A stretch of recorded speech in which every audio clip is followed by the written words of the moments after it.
BBC की reporting के अनुसार अगर भारत में आतंकवादी हमला होता है तो वह चरमपंथी हमला होता है। बीबीसी की संपादकीय नीति और शब्दों का चयन दोहरेपन नीति का शिकार।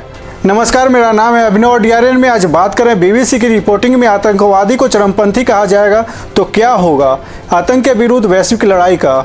जम्मू कश्मीर के पुलवामा जिले में आतंकवादियों ने एक स्पेशल पुलिस अफसर के घर पर हमला कर दिया। हमले में एसपीओ फयाज अहमद के घर में घुसकर आतंकवादियों ने ताबड़तोड़ फायरिंग की, जिसके परिणाम स्वरूप वो, उनकी पत्नी और उनकी बेटी गंभीर रूप से घायल हो गए। तीनों को अस्पताल ले जाया गया, जहां पुलिस अफसर और उनकी पत्नी को मृत घोषित कर दिया गया। बेटी को श्रीनगर के एक अस्पताल में भर्ती करवाया गया है। इस खबर की रिपोर्टिंग करते हुए बीबीसी ने आतंकवादियों को चरमपंथी बताते हुए ट्वीट किया, लिखा, पुलवामा जिले में चरमपंथियों ने जम्मू कश्मीर पुलिस के एक स्पेशल पुलिस ऑफिसर और उनकी पत्नी की गोली मारकर हत्या कर दी है। हादसे में उनकी बेटी भी गंभीर रूप से जख्मी हुई। कई बार आतंकवादियों को चरमपंथी, मिलिटेंट्स या बंदूकधारी बताना बीबीसी के लिए नई बात नहीं है। इसे देखते हुए बीबीसी द्वारा आज फिर ऐसा करना जरा भी आश्चर्यचकित नहीं करता। पर जो बात हर बार आश्चर्यचकित करती है वह यह है, बीबीसी ने यह नीति कश्मीर में हुई आतंकवादी घटनाओं की रिपोर्टिंग के लिए खास तौर पर दशकों से अपना रखी है। कश्मीरी आतंकवादियों को बीबीसी कभी चरमपंथी तो कभी गनमैन बताता रहा है। ऐसे में प्रश्न उठता है कि बीबीसी जैसी वैश्विक समाचार संस्था के लिए आतंकवादियों को चरमपंथी बताना आवश्यक क्यों है? क्यों इन्हें आतंकवादी नहीं कहा जा सकता?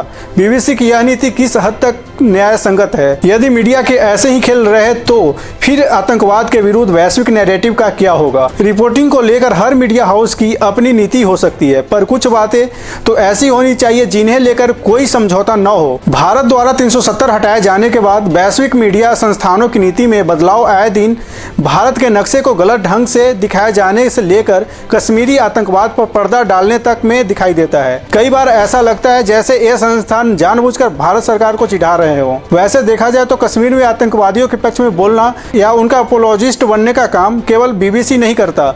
आतंकवादियों और सेना, अर्धसैनिक बल या पुलिस बल के बीच मुठभेड़ की रिपोर्टिंग में देसी मीडिया आतंकवादियों को चरमपंथी भले न कहे, पर यह रिपोर्टिंग देसी पत्रकार और संपादकों के लिए भी अवसर लेकर आती है। वे ऐसे अवसरों पर अपने तरीके से अपोलोजिस्ट बनने का काम करते हैं। दरअसल देसी मीडिया मुठभेड़ की रिपोर्टिंग में अपने अलग ही खेल रचता है। जैसे कोई आतंकवादी मारा जाए तो उसके प्रिय खेल, प्रिय गाने, प्रिय पहनावे वगैरह पर लिखा जा सके, यह बताया जा सके कि वो गणित के समीकरण हल करना चाहता था, पर एक दिन अपने मोहल्ले में उसने देखा कि एक पुलिस वाला कुत्ते को पत्थर मार रहा था।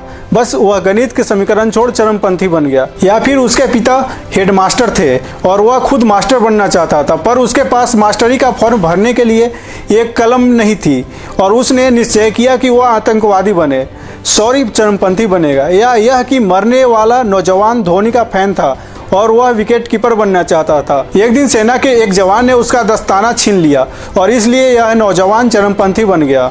सवाल उठता है कि चरमपंथी और आतंकवादी में आखिर अंतर क्या है? तो चरमपंथी शब्द दो शब्दों से मिलकर बना हुआ है। पहला शब्द है चरम, जिसका अर्थ होता है अंतिम सीमा। दूसरा शब्द है पंथी, जिसका अर्थ होता है अनुसरणी। इस प्रकार वह व्यक्ति जो किसी विचार, धर्म या राजनीतिक विचारधारा को अपनी चरम सीमा पर जाकर फॉलो करता है तो उसको चरमपंथी कहा जाता है। चरमपंथी व्यक्ति सामान्यपंथी से अलग होता है, क्योंकि जहाँ सामान्यपंथी सभी विचारों, धर्मों व राजनीतिक विचारधाराओं का सम्मान करते हुए अपने विवेक के आधार पर अपने विचारों में परिवर्तन करने के लिए तैयार रहता है, वही चरमपंथी किसी अन्य विचार को बिना सुने उसे खारिज कर देता है और कभी कभी दूसरों पर बल प्रयोग कर अपने विचार दूसरों पर थोपने की कोशिश करता है, जिस कारण उसे समाज द्वारा पसंद नहीं किया जाता। वहीं आतंकवाद शब्द की उत्पत्ति आतंक शब्द से हुई है। आतंकवाद ऐसे कार्यों को कहते हैं जिसे किसी प्रकार का आतंक फैलाने के लिए किया जाता है। अगर कोई व्यक्ति या कोई संगठन अपने आर्थिक, राजनीतिक एवं विचारात्मक लक्ष्यों की प्रतिपूर्ति के लिए देश या देश के नागरिकों की सुरक्षा को निशाना बनाए तो उसे आतंकवाद कहते हैं और ऐसे कार्य करने वालों को आतंकवादी कहते हैं। पर एक महत्वपूर्ण प्रश्न यह है कि बीबीसी जैसी न्यूज संस्था क्या हर आतंकवादी को चरमपंथी कहता है या यह नीति केवल कश्मीरी आतंकवादियों तक सीमित है? महत्वपूर्ण बात यह है कि बीबीसी ने अपने रिपोर्टिंग में आतंकवादी शब्द का इस्तेमाल न करने का फैसला एक नीति के तौर पर भले ही 2019 में अपनाया हो, पर कश्मीरी आतंकवाद के मामले में उसने यह नीति कई वर्षों से अपना रखी है। पर एक प्रश्न यह है कि क्या बीबीसी IRA के आतंकियों को भी पहले से ही चरमपंथी बताता रहा है? भारत में होने वाली आतंकवाद की घटनाओं को लेकर बीबीसी की रिपोर्टिंग पर सवाल हमेशा से उठते रहे हैं। प्रश्न यह है कि बीबीसी इस विषय पर भारत सरकार या भारतीयों की भावना को लेकर कब गंभीर होगा। इसी तरह हमसे जुड़े रहिए और देखते रहिए D3 का स्पेशल प्रोग्राम DRN।